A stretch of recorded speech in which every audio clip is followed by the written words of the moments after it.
الحمد لله الحمد لله وكفى وسلام على عباده الذين اصطفى أما بعد أعوذ بالله من الشيطان الرجيم بسم الله الرحمن الرحيم يا أيها الذين آمنوا قوا أنفسكم وأهليكم نارا وقودها الناس والحجارة صدق الله العظيم اللهم صل على سيدنا محمد وعلى آل سيدنا محمد وأصحابه وأزواجه وبارك وسلم.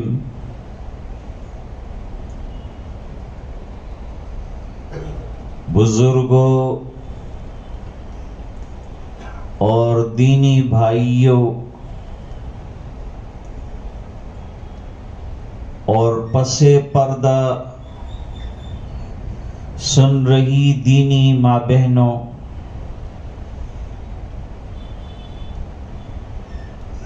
اللہ کا یہ بڑا کرم ہے، بڑا احسان ہے کہ اس نے ہمیں ایک مکمل ترین دین سے نوازا،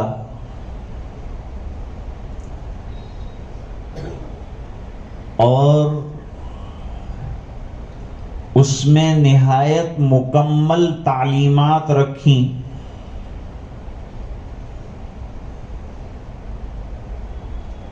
شوہر کو بھی سبق پڑھایا، اس کو بھی تعلیم دی کہ بیوی کے ساتھ کیسے رہنا چاہیے.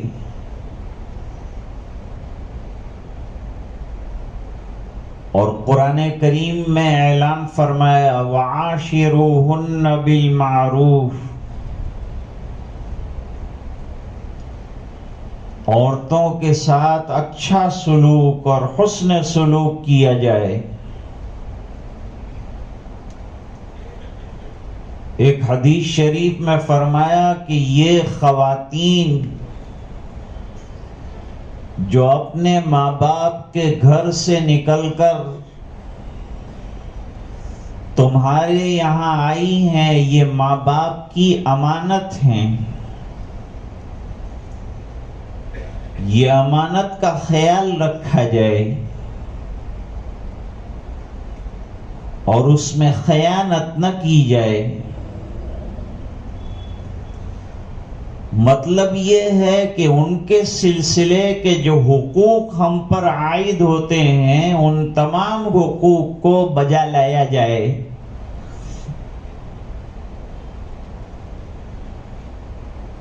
دوسری طرف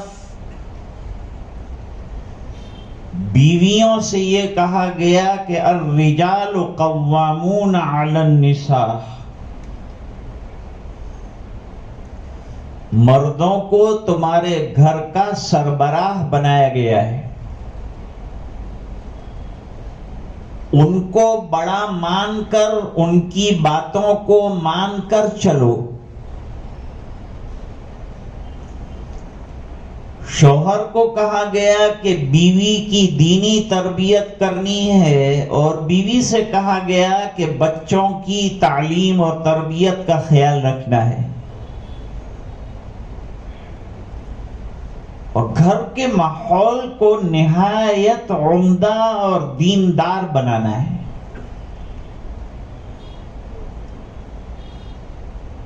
ایک بزرگ سے پوچھا گیا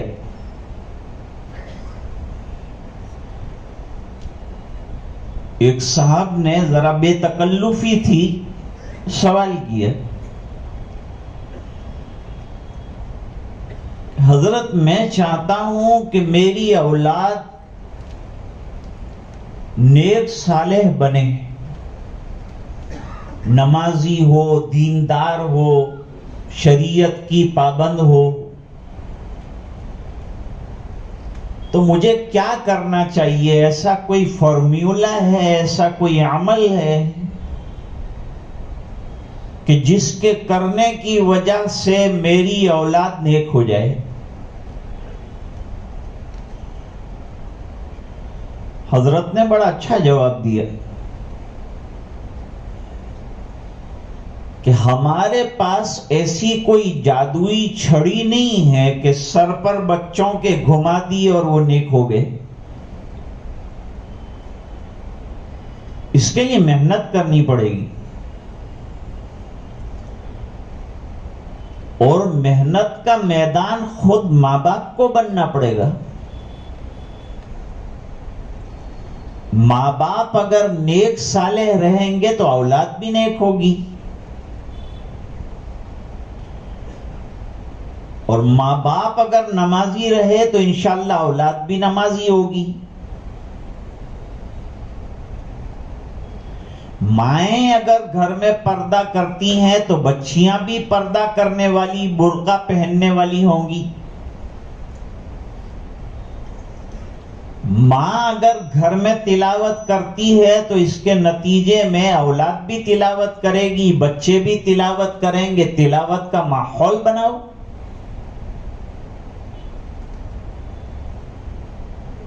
ایک مثال سے بات کو سمجھیے. جب مکان بناتے ہیں تو سب سے اوپر والے منزل میں ایک پانی کی ٹنکی لگاتے ہیں.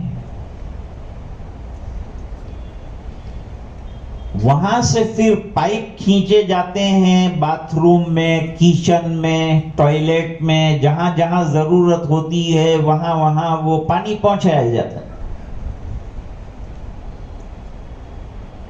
لیکن نلوں کے اندر پانی کب آئے گا؟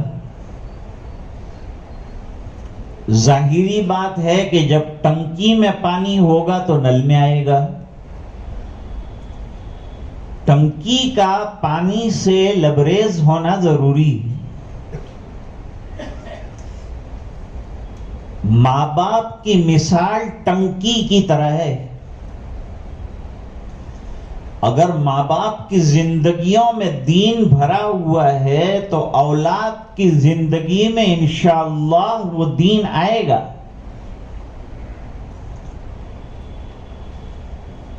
سے لوگ تحقیر کرتے ہیں بھی آپ کے یہ مکتبوں میں یہ بچے جو رسالے اور کتابیں اور قرآن شریف لے کر جاتے ہیں ان کو کیا کراتے ہیں وہاں؟ ان کو ایک اچھا مسلمان بناتے ہیں، ان کو ایک اچھا انسان بناتے ہیں. تصوف انسانیت کا نام ہے کہ آدمی میں اخلاق آ جائیں، انسانیت آ جائے، برائیوں سے وہ بچ جائے، اس کے دل کے بگاڑ دور ہو جائیں. اور سب سے بڑا کام مدرسے کے اندر جو کیا جاتا ہے وہ عقیدے کی جڑوں کو مضبوط کیا جاتا ہے. عقیدے اگر مضبوط رہے تو اعمال بھی مضبوط رہیں گے، اور عقیدے اگر کمزور ہو گئے، عقیدہ کیا کہ ہمیں اللہ کے سامنے کھڑے ہونا ہے اور کھڑے ہو کر مرنے کے بعد اللہ کو اس زندگی کا جواب دینا ہے کہ ہم نے یہ زندگی تم کو امانت کے طور پر دی تھی، تم نے اس کو کیسے استعمال کیا؟ جب تک یہ جواب نہیں دے دے گا وہاں تک اس کو فراغت نہیں ہوگی اور اپنی جگہ سے ہلنا نصیب نہیں ہوگا. حدیث شریف میں فرمایا کہ قیامت کے دن بندہ جب تک 5 سوالوں کے صحیح جواب نہ دے دے اور جواب دہی نہ ہو جائے، وہاں تک اپنی جگہ سے قدم نہیں ہلا سکے گا۔ ان میں سب سے پہلا سوال زندگی کا ہے کہ زندگی اللہ نے عطا کی تھی، تم نے اللہ کا کتنا کام کیا؟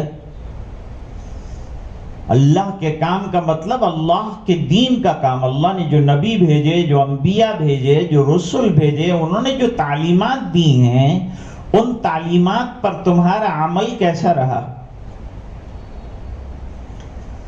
زندگی ان کی تعلیمات کے مطابق گزاری کہ نہیں؟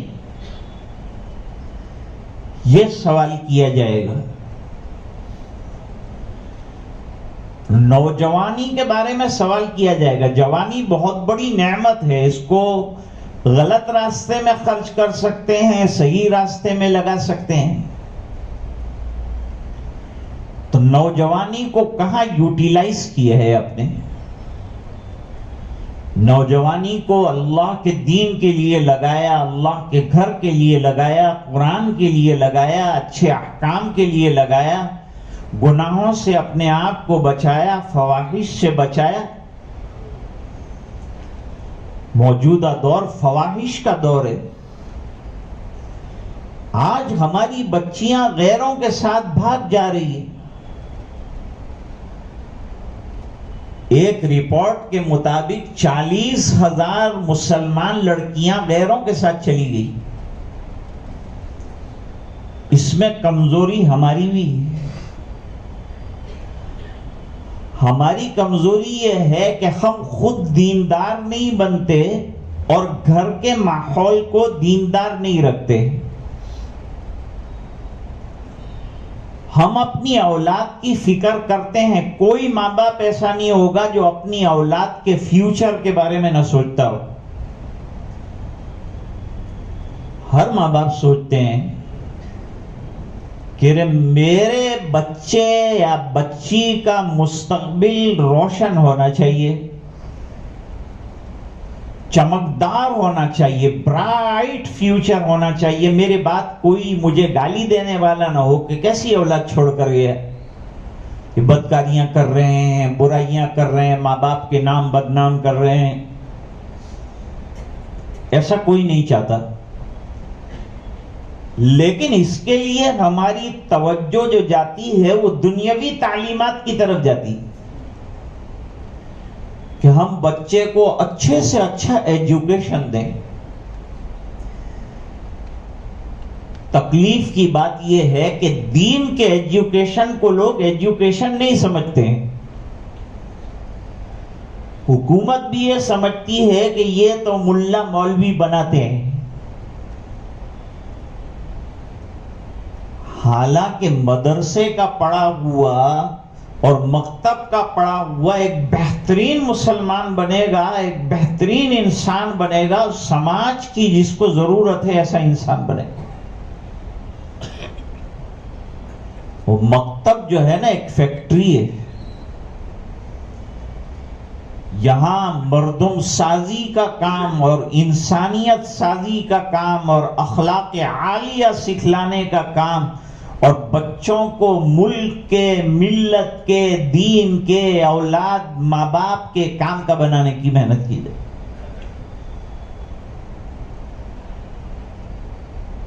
تو کبھی ہم لوگ غور کرتے ہیں کہ بھئی اتنی بچیاں چلی گئی، اس کے پیچھے کمزوریاں کس کی؟ ہماری۔ اگر ہم نے اپنے گھر کے عقیدوں کو مضبوط جڑوں والا بنایا ہوتا تو کوئی ہماری بچی کے مضبوط عقیدے کو چھیڑ نہ سکتا۔ لیکن ہم نے کالج بھی بھیجا، اسکول بھی بھیجا، غیروں کے کالجوں میں بھیجا، مکس تعلیم دلائی، لڑکا لڑکیاں دونوں ساتھ رہیں، دونوں کے درمیان کیا حیا کا پردہ ہے اور کیا برقعے کا لحاظ ہے اور کیا گفتگو کا لحاظ ہے، یہ ہم نے نہیں سکھایا، جس کے نتیجے میں یہ تکلیف آئی ہے۔ اگر ہم اپنی اولاد کو مضبوط دین کی تعلیم دیں اور ان کے عقیدے کی جڑوں کو مضبوط کریں. دیکھو مدرسے کے اندر ایک کتاب پڑھائی جاتی ہے، اس کا نام تعلیم الاسلام ہے. لوگ یہ سمجھتے ہیں کہ بھئی تعلیم الاسلام یہ تو چھوٹے بچوں کی کتاب ہے، لیکن بڑے بڑے بزرگان دین تبلیغ میں جاتے ہیں تو تعلیم الاسلام کے 5 حصے اپنی بیگ میں رکھتے ہیں. اس کے اندر اتنی اہم عقائد کی اور ہدایت کی باتیں ہیں جس کی خالی بچوں کو نہیں، بڑوں کو بھی بہت ضرورت ہے، اور ہر وقت ضرورت ہے. عقیدے کی ہر وقت ضرورت ہے. نماز وقت پر پڑھیں گے ختم ہو جائے گی، روزہ وقت پر رکھیں گے ختم ہو جائے گا، اور عقیدہ سوتے ہوئے بھی ساتھ، جاگتے ہوئے بھی ساتھ، یہ کبھی ختم نہیں ہوتا. عقیدہ ایمان پر سونا ہے، عقیدہ ایمان پر اٹھنا ہے، اور عقیدہ ایمان پر پوری زندگی اور پورا دن گزارنا ہے. عقیدہ جڑوں کی طرح ہے، جڑیں. جڑ مضبوط ہے تو درخت اچھا رہے گا، اور جڑ اگر کمزور ہو گئی تو درخت بھی کمزور ہو جائے گا. اس کے پھلوں میں لطف نہیں رہے گا، اس کی شاخیں پتے دار نہیں ہوں گی. اس لیے قرآن کریم میں ایمان کے بعد سب سے زیادہ جس چیز پر زور دیا ہے وہ عقیدے کی بنیادیں. ان المسلمین والمسلمات والمؤمنین والمؤمنات. اور سورۃ البقرہ میں کیا کہا؟ ذالک الکتاب لا ریب فیہ. ایسی کتاب تم کو دی ہے جس میں کوئی شک نہیں، شبہ نہیں، کوئی ڈاؤٹ نہیں. اب کوئی یوں کہے کہ بھئی یہاں تو روزانہ لوگ قرآن کے اندر کیڑے نکال رہے ہیں. اصل میں ان کے علم کی کمی ہے. کتاب میں کیڑے نہیں ہیں اور کتاب میں ڈاؤٹ نہیں ہے، ان کے دماغوں کے اندر علم کی کمی کی وجہ سے ڈاؤٹ ہے. ورنہ قرآن تو نور ہے، نور. قد جاءکم من اللہ نور وکتاب مبین. ایک ہی طرز پر رکھو اس کو، ایکو نہیں لگاؤ، میں گویا نہیں ہوں. تو قرآن کیا ہے؟ قرآن کریم نور ہے. حضور پاک صلی اللہ علیہ وسلم کی ذات اقدس بھی نورانی ہے. قرآن میں نبی کو کہیں نور کہا گیا ہے کہ نہیں، یہ بحث ہے. لیکن خود قرآن کریم کو جگہ جگہ نور کہا گیا ہے. تورات کو نور کہا ہے. اللہ کی کتابیں نور ہوتی ہیں، دل کا اجالا ہوتی ہیں، دل کی روشنی ہوتی ہے، شمع ہدایت ہوتی ہیں، مینار نور ہوتی. تو آگے اللہ تعالیٰ نے فرمایا الذین یؤمنون بالغیب. سب سے پہلے ایمان کی بات کی کہ ایسی چیزوں کو ماننا جس کو ہم نے نہیں دیکھا ہے. وہ چیزیں کیا ہیں جن کو ہم نے نہیں دیکھا؟ جیسے جنت ہم نے نہیں دیکھی، کہا پہلے نبی پر ایمان لے آؤ، نبی جن باتوں کو کہے ان تمام باتوں کو سچا مانو، یہ ایمان ہے. نبی کی لائی ہوئی تمام تعلیمات کو جو ہمیں سمجھ میں آئے یا نہ آئے ماننا ایمان ہے.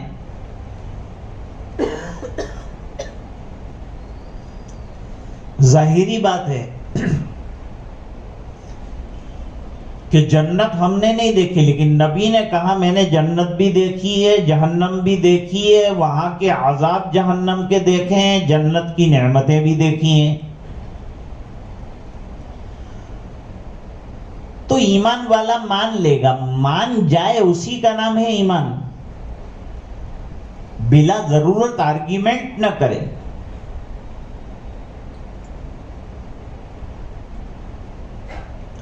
صادق مصدوق صلی اللہ علیہ وسلم نے فرما دیا، بات ختم ہوئی۔ صحابہ کرام کا سب سے بڑا کمال ہی یہ تھا کہ جو بات آقا نامدار جناب رسول اللہ صلی اللہ علیہ وسلم بیان فرماتے ہیں اس کو من و عن مانتے ہیں، اس میں نہ کمی کرتے ہیں نہ زیادتی کرتے ہیں، جتنا کہا گیا ہے اتنا مانتے ہیں۔ حدیث شریف میں ایک واقعہ بیان ہوا، بنو سعد میں حضور پاک صلی اللہ علیہ وسلم نے ایک داعی بھیجا۔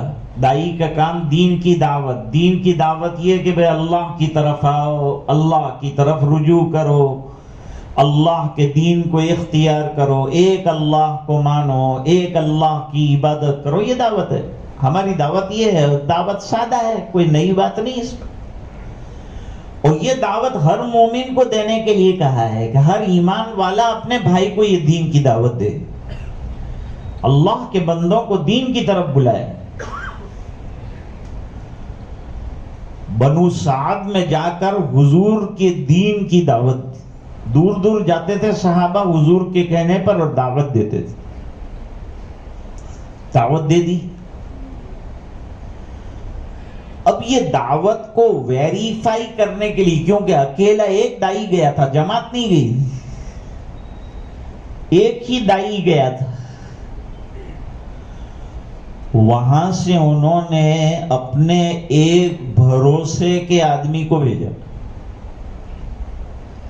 کہ تم حضور پاک صلی اللہ علیہ وسلم کی خدمت میں جاؤ اور جا کر اس شخص نے جو 5 چیزوں کی دعوت دی ہے، نماز کی، روزے کی، زکوٰۃ کی، حج کی، اس کو ویریفائی کر کے آؤ، سچ تو کہہ رہا ہے، وہ ایسے ہی تو دعوت نہیں دے رہا ہے۔ تو وہ شخص اجنبی تھا، نبی کریم صلی اللہ علیہ وسلم کے دربار میں آیا، اور دیہاتی تھا اس لیے اس کے اندر دیہاتیت کا غلبہ تھا۔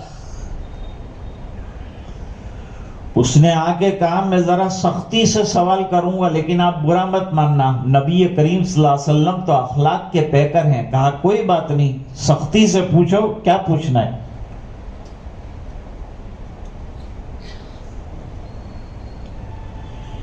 کہا تم نے یہ بات کہی ہے کہ اللہ ایک ہے اور اسی کی عبادت کرنی چاہیے؟ حضور نے فرمایا ہاں، میں اسی کا داعی ہوں۔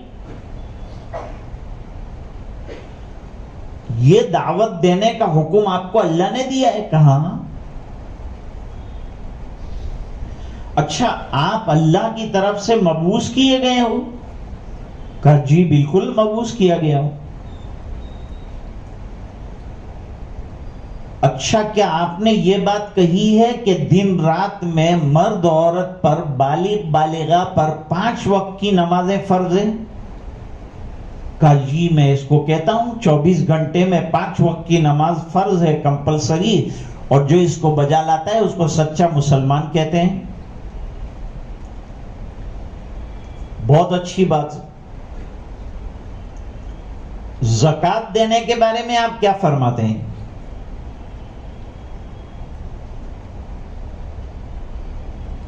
کہا زکوٰۃ کے لیے بھی میں نے کہا ہے۔ روزے کے بارے میں آپ کیا فرماتے ہیں؟ روزے کے بارے میں بھی میں نے کہا ہے۔ آپ کی دعوت سمجھ میں آ گئی۔ اب یہ دعوت جو آپ نے مجھے سمجھائی ہے، آپ کے دائی نے بھی آ کے وہی دعوت ہم کو سمجھائی تھی۔ مجھے قوم والوں نے آپ کے پاس بھیجا ہے اب جتنی باتیں آپ نے بتلائی ہیں یہ بتلانے میں نہ میں زیادتی کروں گا اور نہ کوئی کمی کروں گا، من وعن اس کے اوپر میں بھی عمل کروں گا، میری قوم بھی کرے گی، تو کیا ہوگا؟ فرمایا افلح ان صدقہ، اگر یہ اپنی بات میں پورا اترا تو اللہ تعالیٰ اس کو کامیاب کر دیں گے، دنیا اور آخرت کی کامیابی اللہ تعالیٰ اس کو عطا فرمائیں گے۔ تو آج سب سے بڑی فکر جو قرآن کریم 1400 سال پرانی کتاب ہے، لیکن آج کے حالات میں ایسا لگتا ہے کہ ہمارے لیے اتری ہے یہ کتاب۔ ہر آیت ایک اپیل کرتی ہے، ایک ڈیمانڈ کرتی ہے، ہمارے پاس مانگتی ہے کہ لاؤ دو مجھے میرا حق دو۔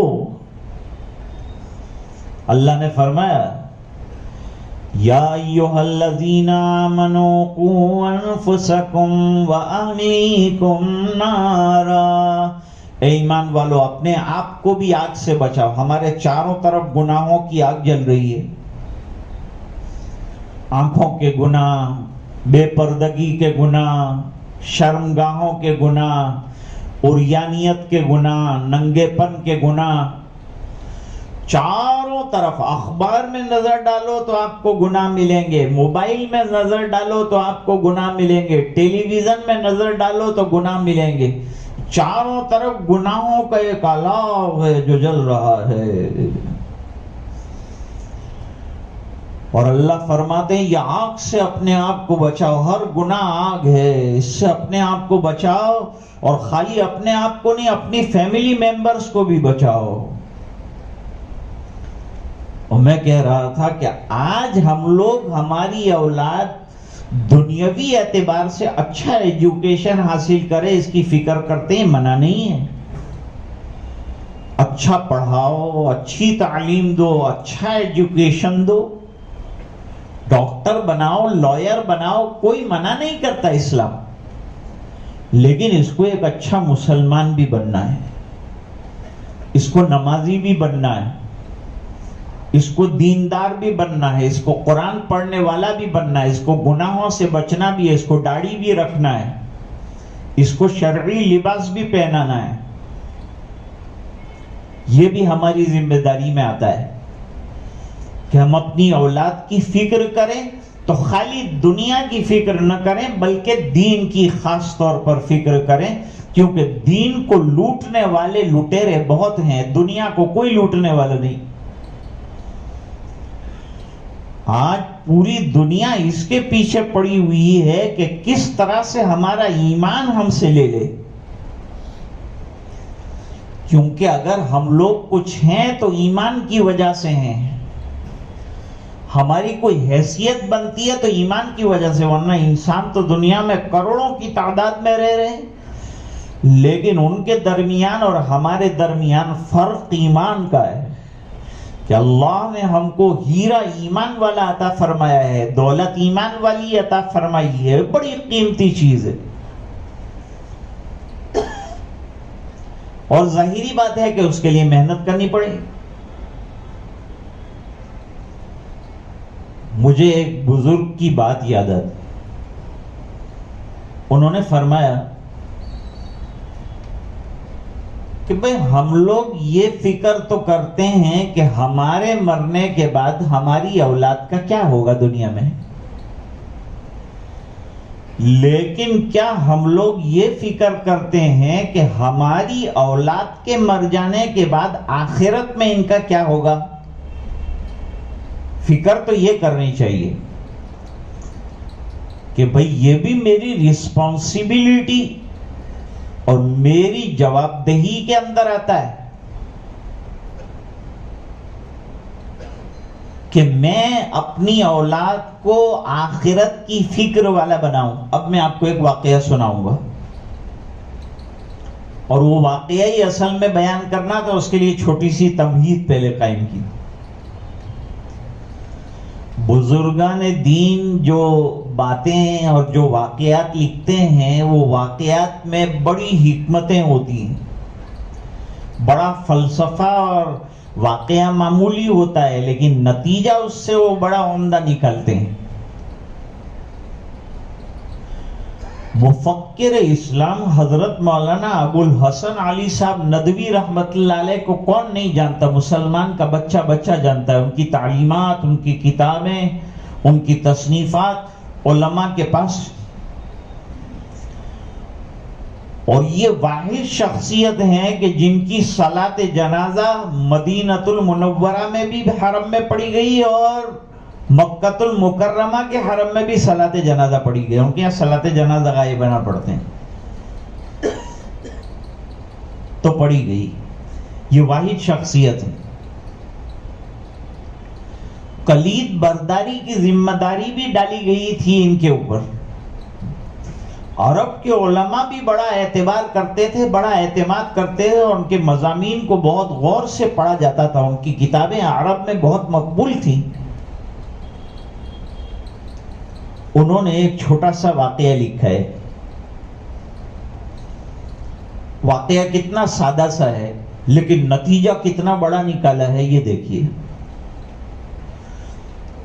وہ فرماتے ہیں کہ ایک جگہ شادی تھی. شادیاں تو ہوتی رہتی ہیں لیکن شادیوں کو اب سادہ کرو.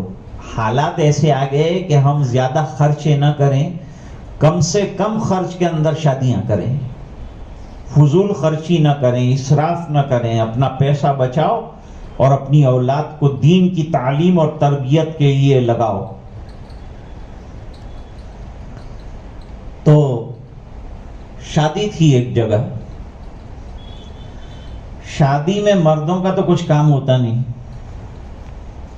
مردوں کا خام خالی اتنا ہوتا ہے کہ نکاح میں شامل ہوں، کھانا کھا کے گھر میں آرام کر لیں. باقی جتنا ایڈمنسٹریشن ہے سب عورتوں کا ہوتا ہے. جتنی رسمیں ہوتی ہیں وہ عورتیں نبھاتی. مہندی کی رسم، پیٹھی کی رسم، منگنی کی رسم، فلاں کی رسم، جتنی رسمیں عورتوں نے ایجاد کی. یہ سدھر جائے تو معاشرہ سدھر جائے.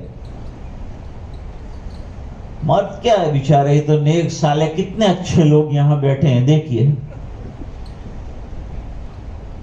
ان میں سے کسی کو رسم پسند نہیں ہے. ستر شیطان کو زیر کرنا آسان ہے لیکن ایک بیوی کو کنٹرول میں لانا مشکل ہے.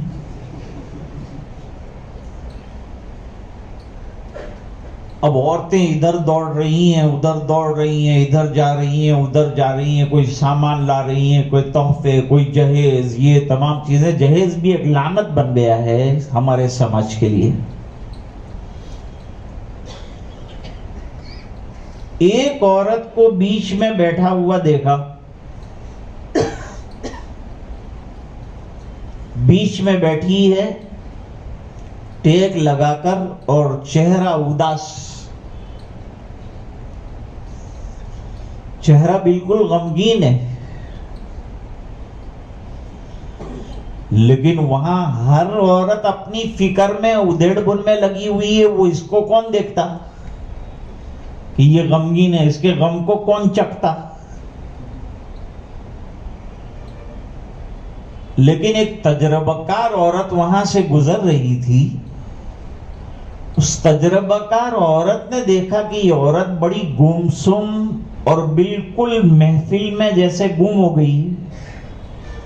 پتہ ہی نہیں چلتا یہ شادی میں آئی ہے، یہ تو ایسا لگتا ہے کوئی ماتم میں آئی. اتنی اداس کیوں بیٹھی ہے؟ یہ کیا ہوا ہے اس کو؟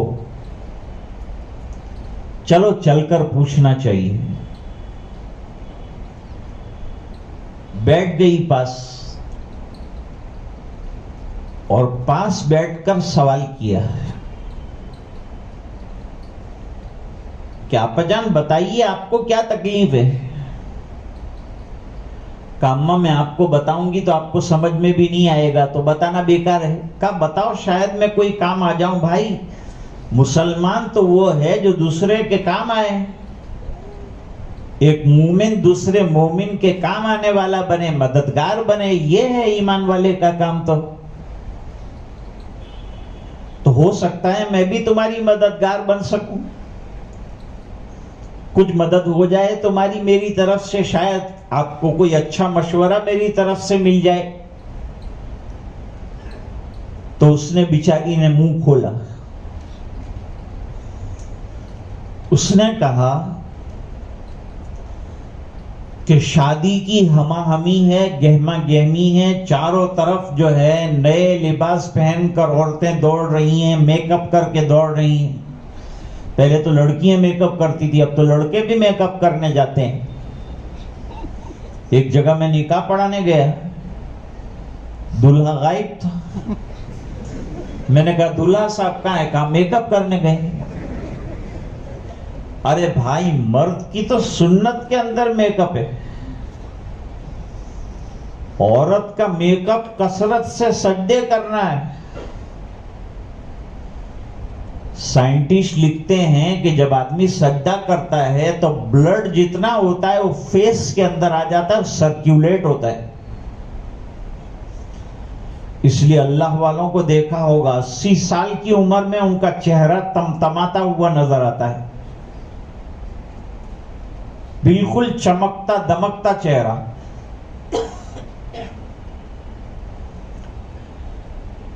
تو بزرگوں نے مشورہ دیا ہے کہ عورتیں میک اپ کریں، اس کے بجائے نفلی عبادت کثرت سے کریں تو اللہ ان کے چہرے پہ نور دے دے گا،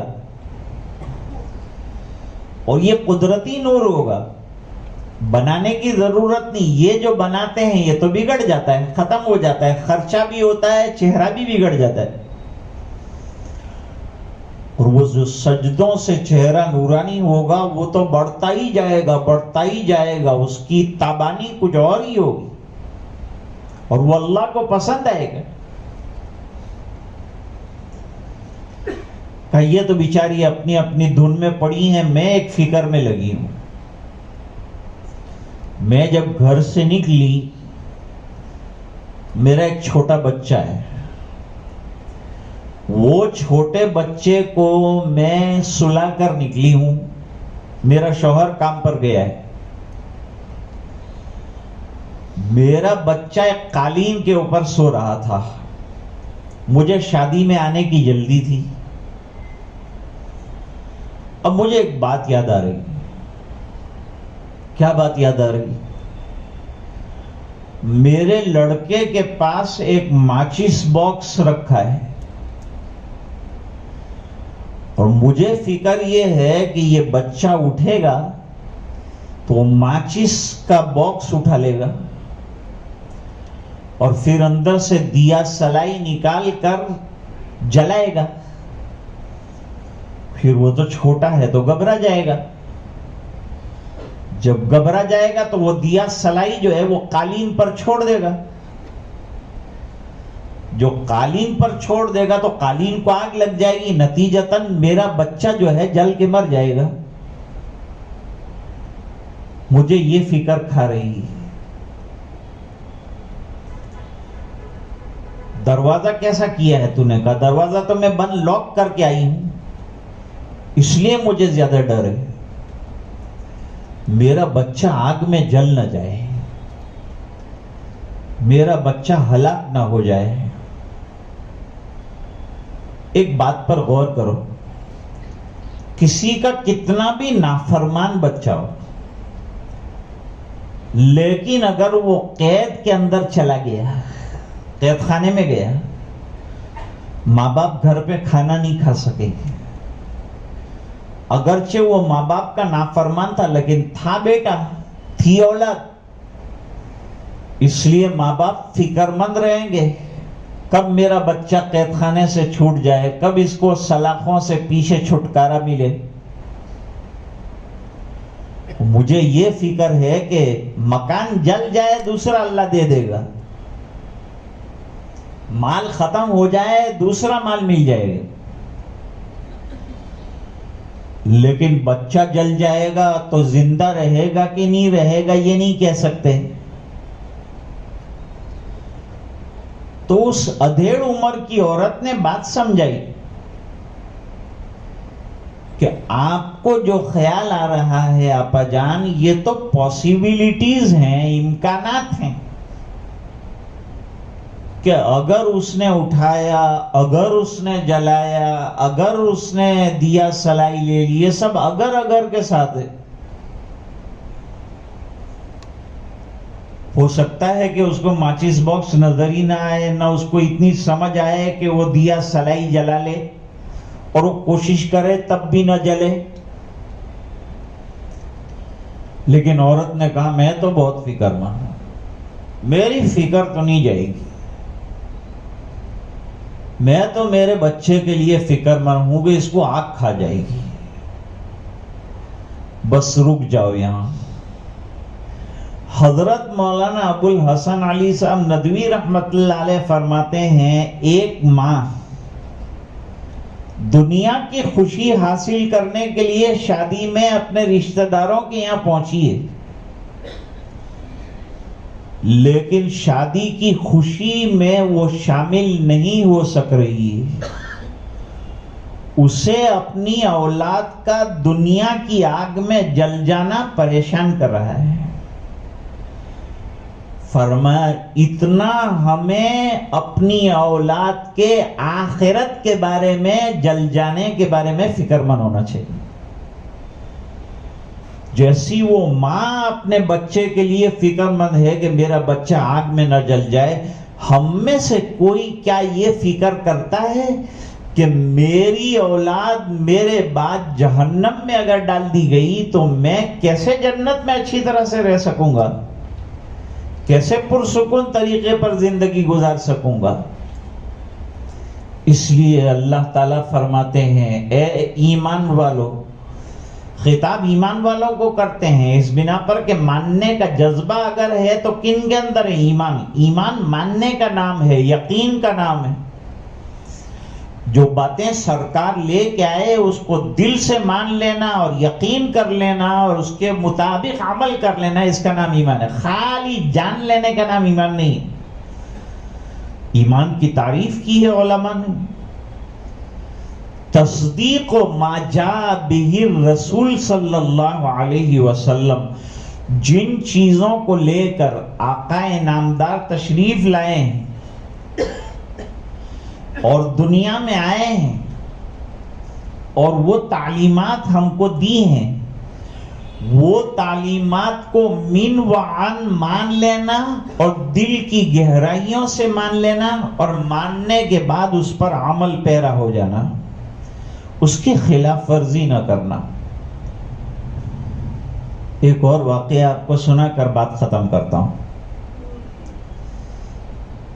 کبھی کبھی نافرمان اولاد بھی ماں باپ کے کام آ جاتی ہے. سمجھ میں آ رہی میری بات؟ کبھی کبھی نافرمان اولاد بھی ماں باپ کے کام آ جاتی ہے. اگر ہم نے ہمارے بچوں کو پڑھایا ہوگا تو یہ قرآن لے کر بیٹھیں گے، پڑھیں گے تو ہمیں بھی ثواب ملے گا، اور یہ ہاتھ اٹھا کر ہمارے لیے بھی دعا کریں گے. اگر ہم نے ان کو نماز سکھائی ہے تو یہ نماز پڑھ کر اللہ سے دعا کریں گے کہ اللہ میرے ماں باپ پر رحم فرما کہ انہوں نے مجھے مسجد میں نماز کے قابل بنایا. شاہ عبدالعزیز صاحب محدث دہلوی رحمت اللہ علیہ نے ایک واقعہ لکھا ہے. وہ فرماتے ہیں کہ ایک بچی اکیلی تنے تنہا تھی، اکلوتی بیٹی. اس کی ماں کا انتقال ہو گیا. باپ نے جب تک سنبھالا پھر باپ کا سایہ بھی اٹھ گیا، باپ بھی انتقال کر گیا. اب نگرانی کرنے والا کوئی نہیں. آج ہماری اولاد ہمارے ہوتے ہوئے، نگرانی ہوتے ہوئے کیا کیا کر ڈال رہی ہے. تو اگر نگرانی نہ رہے، ان کا خیال نہ رہے تو کہاں جائے گا معاملہ؟ ابھی تو کچھ بھی ماں باپ کا ڈر ہے. اور اپنی اولاد کو روزانہ تعلیم لے کر بٹھاؤ. کوئی کتاب دینی، تاریخ کی، نبیوں کی سٹوریز ہیں، صحابہ کرام کے واقعات ہیں، سناؤ. صحابیات کے واقعات سناؤ تاکہ ان کے دل میں ایمان تازہ ہو جائے، ان کی تربیت نہایت عمدہ ہو جائے. تو اب لڑکی رہ گئی بالکل اکیلی، تنہا رہ گئی. ظاہری بات ہے کہ جب تنہا رہ گئی لڑکی تو آزاد ہو گئی، آوارہ ہو گئی، کوئی کچھ کہنے والا نہیں ہے. سوئمنگ پول میں جاتی تھی، لڑکوں کے ساتھ تیرتی تھی. یہ سلسلہ چلتا رہا. باپ کا انتقال ہو گیا. باپ کا جب انتقال ہو گیا تو ایک دوست کے خواب میں وہ باپ آیا.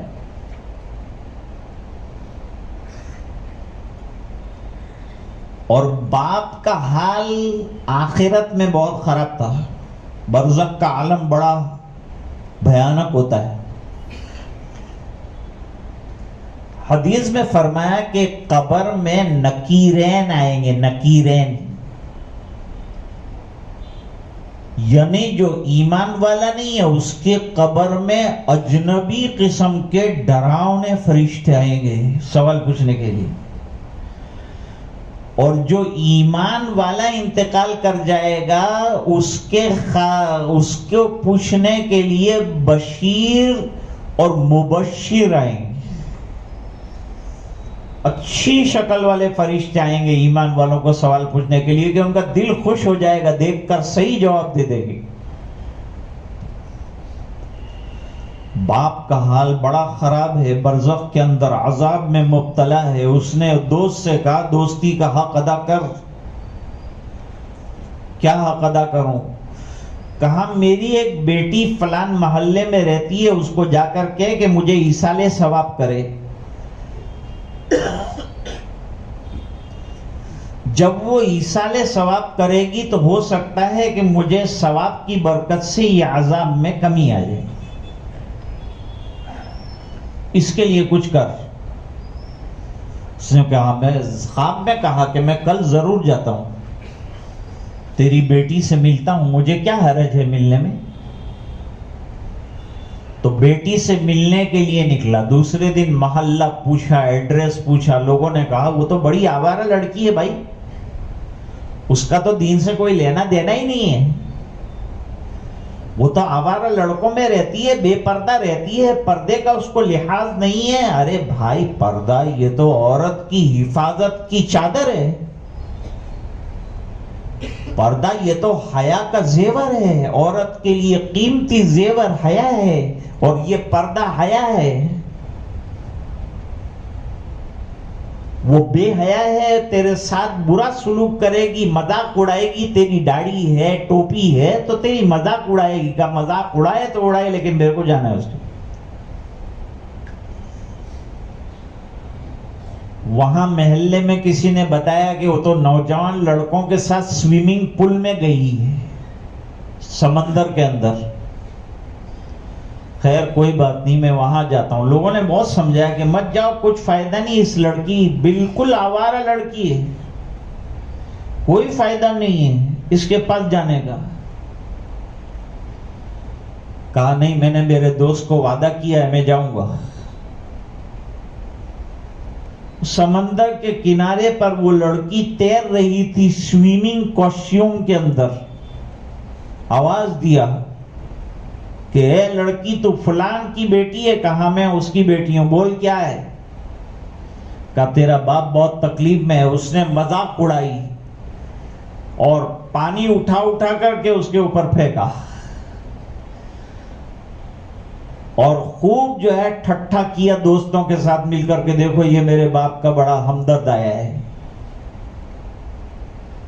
کہا بیٹا دیکھ بات پہنچانی تھی، میں نے تجھے پہنچا دی، اب تیری مرضی کی بات ہے. اس نے پانی اور پھینکا میرے اوپر. چلا آیا بیچارہ. چند دن کے بعد اپنے دوست کو دیکھا تو جنت کی کیاری میں گھوم رہا ہے، آرام سے چل پھر رہا ہے جنت کے باغ کے اندر. تو دوست نے کہا بھائی تیرا حال تو بالکل بدل گیا. کہا یہ میری بیٹی کی برکت سے ہوا ہے. تیری بیٹی کے پاس تو میں گیا تھا، اس نے تو بڑا برا سلوک کیا میرے ساتھ. کہ یہ برے سلوک میں ہی اللہ نے میرے لیے گلزار بنا دیا. وہ کیسے؟ تو کہا کہ جب تو نے اس کو کہا کہ تیرے باپ کے لیے ثواب کا کوئی کام کر، وہ عذاب میں مبتلا ہے، تو اس نے مذاق اڑاتے ہوئے تیرے اوپر پانی پھینکا۔ وہاں ایک چڑیا کا بچہ پیاسا چونچ کھولے ہوئے انتظار کر رہا تھا کہ کوئی اللہ کا بندہ اس کے منہ میں پانی ڈال دے، پیاسی چڑیا کے بچے کے منہ میں پانی ڈال دے۔ جب تیری مذاق اڑاتے ہوئے اس نے پانی ڈالا تو چند قطرے پانی کے چکے 3-4 مرتبہ ڈالا تو بچے کے چڑیا کے بچے کے منہ میں اور چونچ میں کئی مرتبہ پانی چلا گیا، اور چڑیا کے بچے نے دعا کی کہ اللہ جس نے بھی یہ پانی ڈالا ہے اس کے ماں باپ کی مغفرت کر دے۔ اللہ تعالیٰ نے وہ چڑیا کے بچے کی سن لی اور ہماری مغفرت ہو گئی۔ میں عرض یہ کر رہا تھا کہ شاہ صاحب نے عجیب نتیجہ نکالا۔